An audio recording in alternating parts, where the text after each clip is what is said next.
It's May 11th, 1995. On this day came an announcement no one expected. Tom Kalinske told the world Sega Saturn is in stores now. With the surprise release came Panzer Dragoon. This beautiful on-rail shooter put Star Fox to shame. It made clever use of Saturn's capabilities to transport you to a scenic, deep post-society era. This work of art not only challenged the player, it challenged industry standards, helping firmly plant the world of video games into the third dimension. Its sequels grew the franchise into a cult classic, worshipped across all its release regions. The RPG sequel, Panzer Dragoon Saga, is widely considered a holy grail.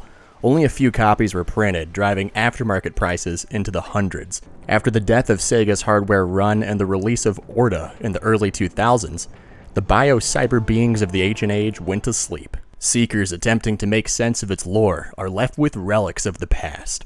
More than a decade later, in the summer of 2019, unsuspecting Nintendo Direct viewers were smacked with those familiar Valiant horns.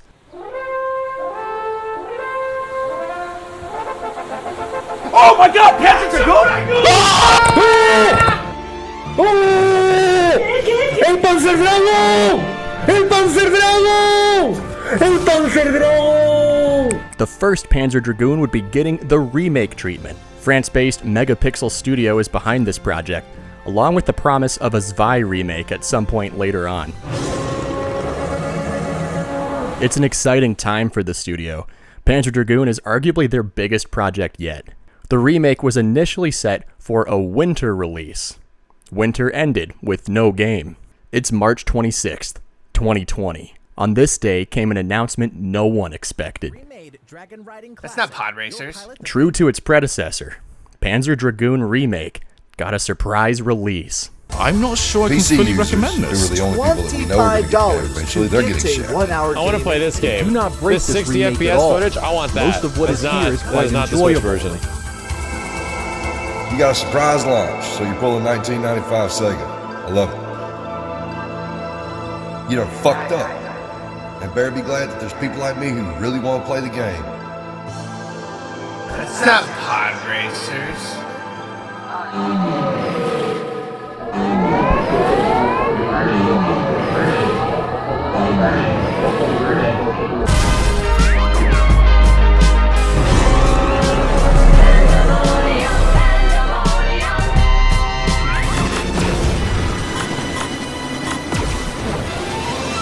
At my time of writing, Panzer Dragoon Remake is out as a timed exclusive for the Nintendo Switch. Google Stadia, PC, Xbox One, and the PS4 are supposed to get the remake in the near future. Two companies once considered Panzer's competition are now hosting it on their platforms 25 years later. Times have changed. There are three key aspects which make the original Panzer Dragoon special. The first is its art direction. It's heavily based on French comic book artist Moebius. Technology at one point advanced to an extreme degree of sophistication, and then something happened, causing society to end and evidence of the past to become swallowed by Earth's natural overgrowth. A Long Tomorrow, a post-apocalypse so deep into the future, it looks beautiful. Moebius inspired works like Nausicaa and continues to influence art today. Panzer Dragoon pairs well with that of Moebius. As I've pointed out before, he even made the Japanese game's cover art. The second key aspect is its presentation. Yukio Futatsugi started making this before Saturn's hardware was finalized, so he was limited with what he could pull off. And as you can see, he still did a pretty good job. Plains and oceans stretch into the horizon. The environment is scarce, enhanced by its original cinematic soundtrack. Music was composed after a level was finished to match the visual progression. Transitions from place to place seamlessly fade into one another.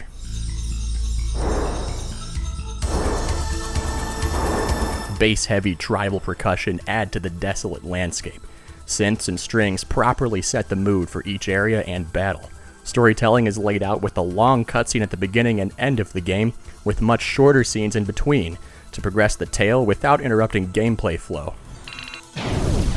In a time when 3D games were just coming out of the water, no one else was doing this. It leads us to the third key aspect, Gameplay. You move a cursor to aim shots. With the cursor, the dragon moves along, like pulling the reins of a horse. Tapping the fire button will unleash single shots from your gun, firing as rapidly as your thumbs are able to. Holding it down locks onto targets, shooting out homing lasers from your dragon when releasing the button. You can move your perspective in full 360 degrees with the shoulder buttons, while still staying on the rails. No need to worry about your dragon's flight path. He knows the way. It all just plain works. It's also tough as nails later on. Getting through all 7 levels is a stiff task, but like any arcade-style adventure, your skills naturally improve with each playthrough. A modern remake of any game begs the big question: does it live up to the magic of the original? Short answer, sort of. Long answer. Three-dimensional graphics in video games have made leaps and bounds since 1995. Developers can easily produce characters and objects with almost no visible polygon edges. Panzer Dragoon was developed on one of the first 3D consoles ever made, while its motherboard was still in utero, so it would be reasonable to expect Panzer's remake to excel in art direction, presentation, and gameplay. Cutscenes are far and above what we saw in 95. I personally feel they retain what we saw before and add to the feel of the original intro. There is one scene that kinda sets me off. It's the part where the main character takes over as the dragon's rider. In 95's game, when the original rider dies, the dragon belts out this emotional, loud roar. You can tell it's upset. In the new one, kinda?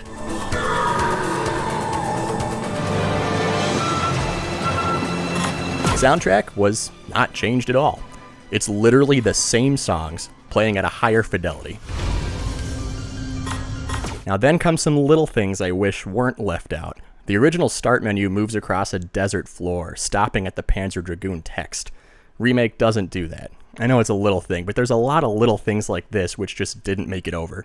Each level's intro text makes a jarring cut from black to the dragon, instead of just fading in naturally. Now they added some new details which I like. You can see little infantry dudes on the ship in Boss 1. Other smaller details on enemies and levels, which you couldn't really tell in the original, are way more visible, way more present in the remake.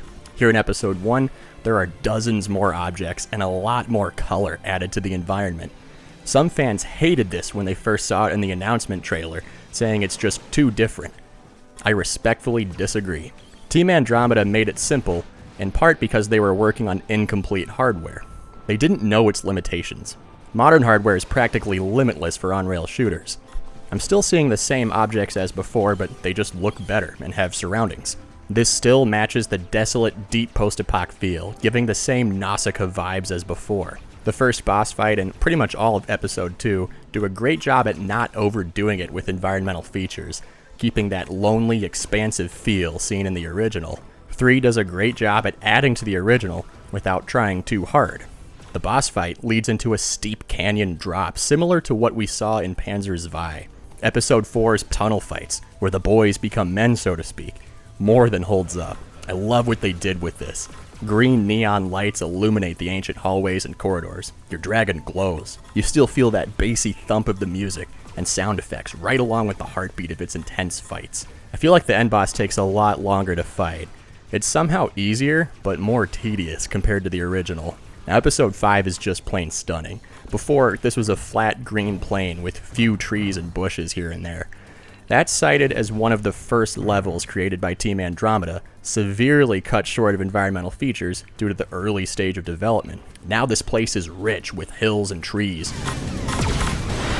6 is the same abandoned city chase, but with more buildings. There's more depth to the environment. Last episode puts up a more difficult fight than before, but it's not tedious like Episode 4's boss. Your match against Super Dragon is still an action-packed nail-biter. I don't dislike the level design at all, but some hardcore fans will miss the simplicity. Personally, I kinda like the richer environments. What I don't like is the dragon. I think it could have looked much better. The wings in particular severely lack texture. Its weird looking face isn't really a problem, that's how it's supposed to look, but I expected a much better looking and majestic beast from what's supposed to be an 8th gen remaster. Remake's overall presentation and graphics look good, but I don't think this acts as a replacement to the Saturn's original. I almost feel the jank of the console's hardware add to the decrepit and overgrowth art style. Enemy placement and attack patterns are almost an exact match to Saturn's Panzer. Anyone familiar with the game will easily pick up where and when these bad guys jump out and shoot at you. Gameplay and controls are my primary gripes with the remake. Modern controls work pretty much how you'd expect them to. Left stick moves the dragon, right stick controls aim. But even with this, you still have to use the shoulder buttons to turn 90 degrees. It's horribly slow. That becomes noticed in episode 6, where camera turning isn't fast enough to react to incoming bad guys. I feel like I didn't have this problem in 95's Panzer. You shouldn't have to fight with the shoulder buttons with modern controls at all, in my opinion. Just seems way too laggy. Perhaps the biggest issue is aim. In the original, locking onto your targets was not a struggle. In Remake, your aim must be super precise to lock on. It's harder to hit targets, and I feel the reticle is harder to see than before. You also have the option to switch to classic controls. This moves your dragon with the cursor, just like before, only using the left joystick. It doesn't seem to work as well as it did on Saturn. I'd recommend sticking with modern controls. You can't change control settings from the pause menu. You have to quit out of the game and change them from the start menu. Being able to toggle and experiment with control options mid-game needs to be added in a later patch. Near the top of the list of things I miss, even though Remake sources sound effects from the original, the dragon's laser sounds are different and much weaker. It's hard to forget that loud and iconic sound they made in the original. You know what I'm talking about. Now it sounds like this. I mainly played this docked. With the Pro controller, it's manageable. The shoulder button is easy to hammer away at. Handheld mode is where I start to have some serious controller problems.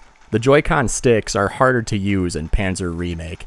Trying to hammer away at the shoulder button gives the player's hands a one-way ticket to Cramp City. Graphically, handheld mode looks fine. The main issue is the Joy-Con controllers. Despite all this, I still had quite a bit of fun. That's right, I said it. It's very familiar territory as someone who's played the original games.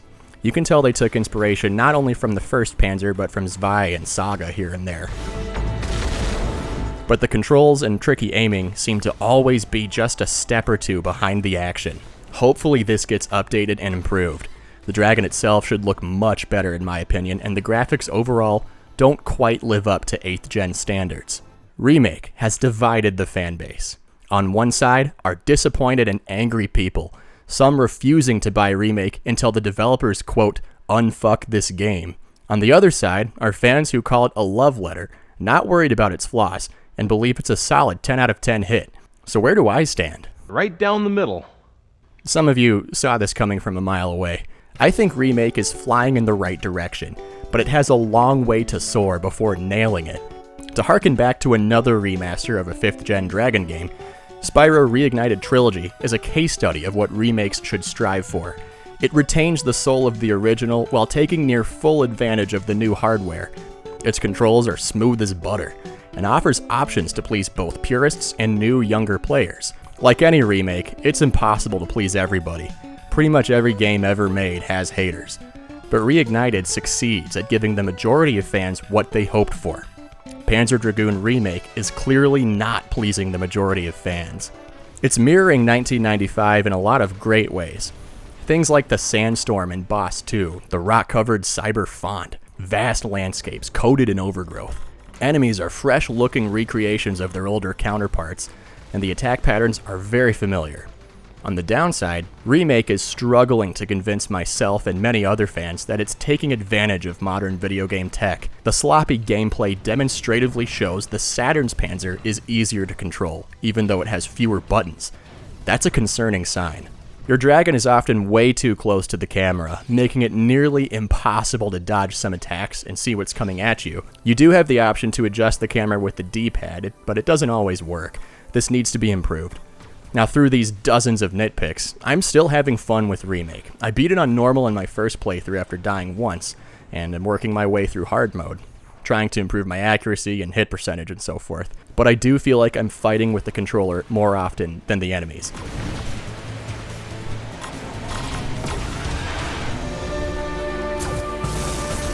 If you look at Remake's first trailer, it shows a much more detailed dragon, tattered with battle scars, belting out a powerful roar.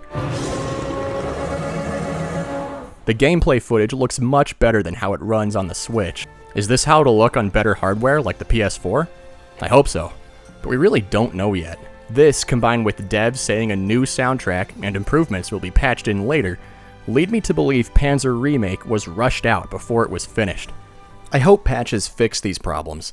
In fact, one of the updates came out while I was editing this video, less than a week after its surprise launch. The big change is they put in the all-new soundtrack composed by Saori Kobayashi.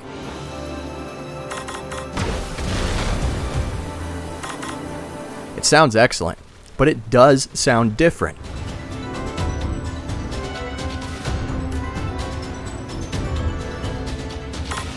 There aren't nearly as many pounding tribal percussion sounds and loud synths. Instead, players are treated with more mysterious overtones.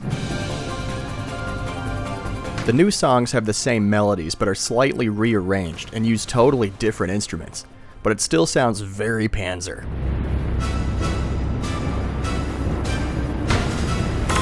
It's like if Orta's soundtrack was using the first game's melodies. Makes sense since Kobayashi did the soundtrack for Orta and helped with Saga's. Tracks still match the progression of level environments and transitions, adding to the atmosphere of each area.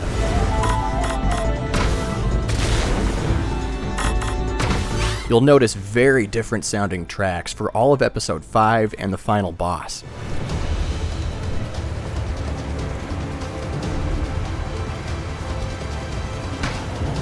Does it replace the original soundtrack? No, both are good in their own right. Is it worse than the original? Well, that's all subjective. I think both new and veteran players should frequently switch between the two. Developers say the other changes include new sound effects. Unfortunately, the dragon lasers are still not loaded with bass. The cutscene updates are the new music tracks. They, again, sound wonderful, but listen to the vision scene in the intro.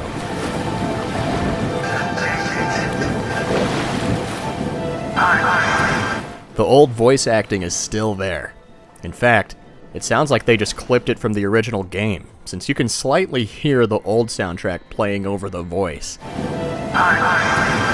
It's a tad jarring. I'm guessing new voice acting is still being worked on, but I don't know if that's been confirmed. The aim is still just as bad. It felt better while fighting Boss 2, but that might be because I got used to its mechanics. You can see the dead zone is just as troublesome. Lock-on aim is still very flawed when trying to attack groups. Turning is also just as slow. Someone asked the developers on Twitter if aim and lag will get fixed.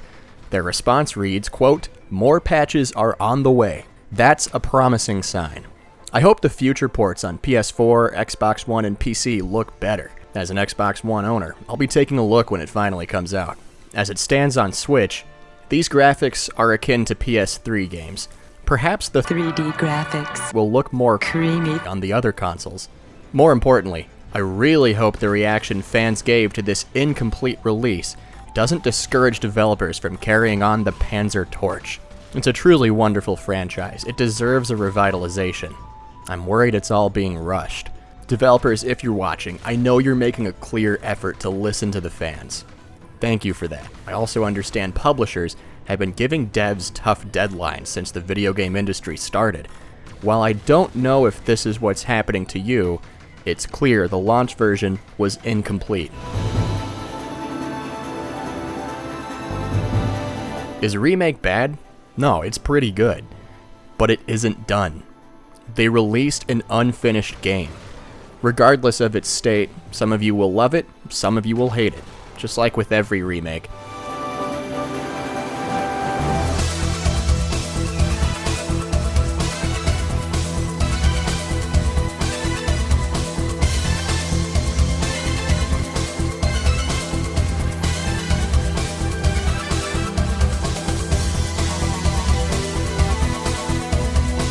Hey, check this out. So I was messing with the dodge mechanics after beating Boss 4, and it caused the dragon to fly sideways for the rest of this cutscene. Now I got one thing to lay on you cats, then I'll split. As a Quest owner, I'm extremely excited for the Panzer Dragoon VR game. Please finish it before releasing it.